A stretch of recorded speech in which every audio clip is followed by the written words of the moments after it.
నకిలీ మద్యం కేసులో నిందితుడు జోగి రమేష్ మంత్రిగా ఉన్న సమయంలో చేసిన అక్రమాలు ఒక్కొక్కటిగా వెలుగులోకి వస్తున్నాయి. వివాదాల్లో ఉన్న ఆస్తులపై కన్నేసి సొంతం చేసుకునేందుకు జోగి ఎంతకైనా తెగించేవారన్న ఆరోపణలున్నాయి.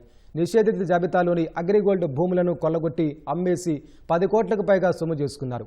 ఈ ఏడాది మే నెలలో ఏసీబీ, సిఐడి, రెవెన్యూ శాఖల అధికారులు సంయుక్తంగా రంగంలోకి దిగి అక్రమాలను ఆధారాలతో సహా గుర్తించారు. నివేదికను ప్రభుత్వానికి అందించారు.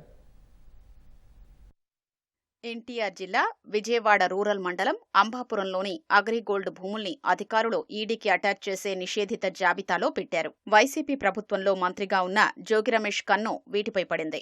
పూర్వ యజమానుల దగ్గర ఆ భూముల్ని కొన్నట్లు పత్రాల్ని సృష్టించారు. రెవెన్యూ, రిజిస్ట్రేషన్ల శాఖ అధికారుల సహకారంతో సర్వే నంబర్ మార్చి తన కుమారుడు, బాబాయి పేర్లతో రిజిస్ట్రేషన్ చేయించారు. అనంతరం వాటిని 7 ప్లాట్లుగా విభజించి అమ్మేశారు. కొన్నవారికి పాత సర్వే నంబర్తోనే రిజిస్ట్రేషన్ చేయించడం గమనార్హం. అధికారుల బృందం 5 నెలల కిందట ఈ భూముల్ని పరిశీలించి సర్వే నంబర్ల వారీగా కొలతలు వేసి మార్కింగ్ చేసింది. యజమాని అవ్వ వెంకట శేషునారాయణ, ఆయన కుటుంబ సభ్యులు సరిహద్దు స్థలాల యజమానుల్ని విచారించి రెవెన్యూ రికార్డుల్ని పరిశీలించి నివేదికను తయారు చేసింది. దాని ప్రకారం ఈ నిషేధిత భూమి సర్వే నంబర్ 87లో ఉంది. కానీ 88లో ఉన్నట్లు చూపి ఫోర్జరీ డాక్యుమెంట్లతో రిజిస్ట్రేషన్ చేసుకున్నారు.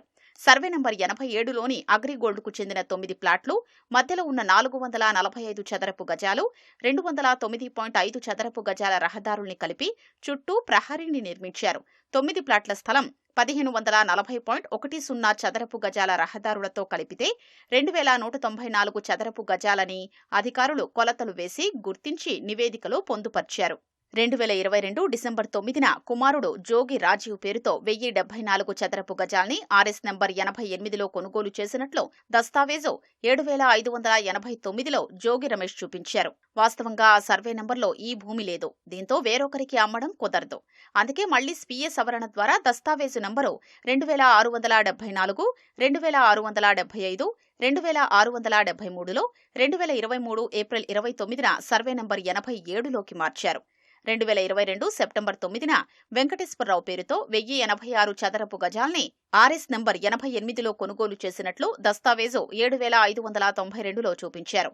దీన్ని 2023 ఏప్రిల్ 29న స్వీయ సవరణ దస్తావేజు నంబర్ 2676 ద్వారా సర్వే నంబర్ 87లోకి మార్చేశారు. అనంతరం ఈ స్థలాల్ని అమ్మేసి వేరే వాళ్లకు రిజిస్ట్రేషన్ చేసేశారు. 2194.60 చదరపు గజాల భూమిని తమ పేర్లతో రిజిస్ట్రేషన్లు చేసుకుని 6 నెలల్లోనే 208.05 గజాల చొప్పున 7 ప్లాట్లుగా మార్చేసి అమ్మేశారు. 2023 మే 31న వేరే వారికి రిజిస్ట్రేషన్లు చేసేశారు. వారి నుంచి 10 కోట్ల వరకు దండుకున్నారు.